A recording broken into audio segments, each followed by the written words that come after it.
Alright,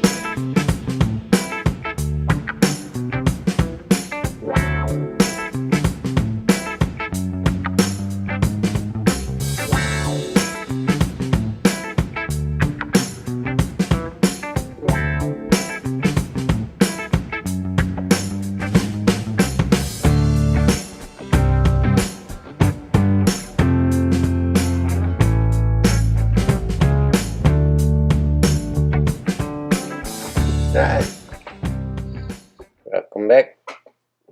Here's another video. What I'm doing here is looking for the line from straight through the 2-ball to the rail, and we kind of have to cheat that angle off the 1 to get on the 2. So we need to increase the angle off the 1 and kind of try to hold it along this line here, which would be straight in on the 2, which would allow easy shape on the 3, iffy shape on the 4, and should be easy enough to get back out on the 5. We have to keep the right angle on the 5 in order to come down table for the 6. And it's probably 1 round back to the 7, draw back on the 8, and draw back on,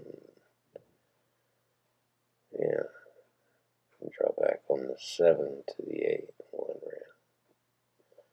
There's a number of ways you can do it. You should start with a plan, even if it turns out not to be right, because you're training your brain to think pool.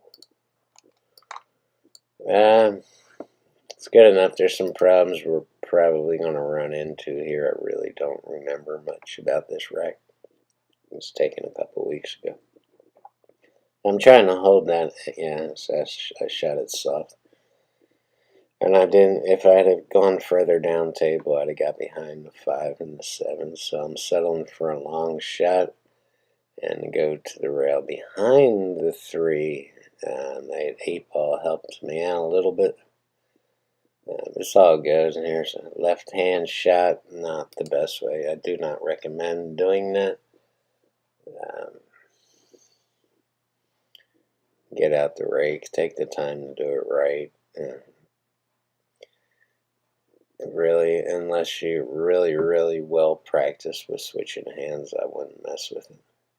It just becomes too difficult to get the right shape. And so even here, I should have came downtown. There's down tables just a little bit, a couple more inches to just draw back on this 5-ball. Let's see what happens here. Again, I don't remember what I did here. See, because of that, because I got bad shape on the 4, I had to go up behind the 5 to shoot it. Looks like down here in this corner. Yeah, the good part. Well, now, see, I'm on the wrong angle here. I can't go straight down table for the 6 because it's a scratch, and I can't stop it without coming over here. It's just a stun shot. It's not a straight in shot. So now I remember, and I tried to go 3 rounds here and back out around just by drawing it for that. And you've seen me, I think it was the last video where I shot this same shot. Maybe it was the one before that. But anyway, it's what happens when you get bad shape. You have to shoot crazy shots, or you have to duck. And I'm not big on ducking, so I usually shoot the crazy shot unless there's a lot on the line there. I'm trying to draw back and go 3 rounds. The problem with it is I have traffic here and traffic here. And I believe I wound up hitting both balls. So I was lucky to get on the 6 here. So I'm laughing about it, and I think there's a railbird talking to me while he's predicting what I'm trying to do here. And I pulled it too far back, and I wound up running into the 8. Too much draw on that shot. I didn't have to put all that draw on it. I'm just going down to the end round, bouncing back up. And now it's just 3 straight in shots. But you know what? I wind up getting a bad angle here. Really, again, I get all these games mixed up. I play a lot of pool. And let's see what I do. Now, it should be straight in. I should just draw back a little bit or go to the rail. I go to the rail and bounce up. Yeah, in one of these games coming up, I wind up over here, but I believe it was on the 8 ball. So, it's just a no-brainer. Poke in from here. I put draw on that. I do not recommend that. Did you see that ball wobble a little bit?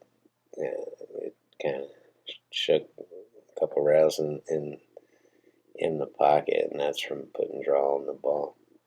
Decreases the angle, winds up hitting around, bouncing into this tit, and then back into this one. From there, there's no telling where it's going. So, there was no reason to put draw on that. I could even put top in it and roll it all the way down here. Center English on those, long corner pocket shots. There's no sense in drawing it. You don't even have to stop it. Be smart. Don't be like me, in other words. Thanks everybody for watching. You probably see I'm working on the new decor. There's going to be something to fill up that empty space under the mirrors there. I'm not sure what I'm going to put there. But the bar, I got a new bar and the liquor cabinet and the refrigerator. And got a new recliner, and I put the old recliner over there. Someday I'm going to take you a tour of this place, and you're going to dig it. I'm not big into the TV, so I don't have any TV down here. But when people come over, we usually wind up watching the computer, and usually Casey Neistat, and we just sit around talking usually about pool or the road or, business, stuff like that. It all depends on who comes over, but it seems like all my friends drink, and so I spend the night making lots of drinks and telling lots of stories. You ought to come over one day. Now we can both recline because we both have a recliner. Yeah, just come out and chill. If you get drunk, I'm not letting you leave. If you have over one drink, you're not leaving here until you get 8 hours of sleep and you're sober. Anyway, peace everybody. Thank you for watching.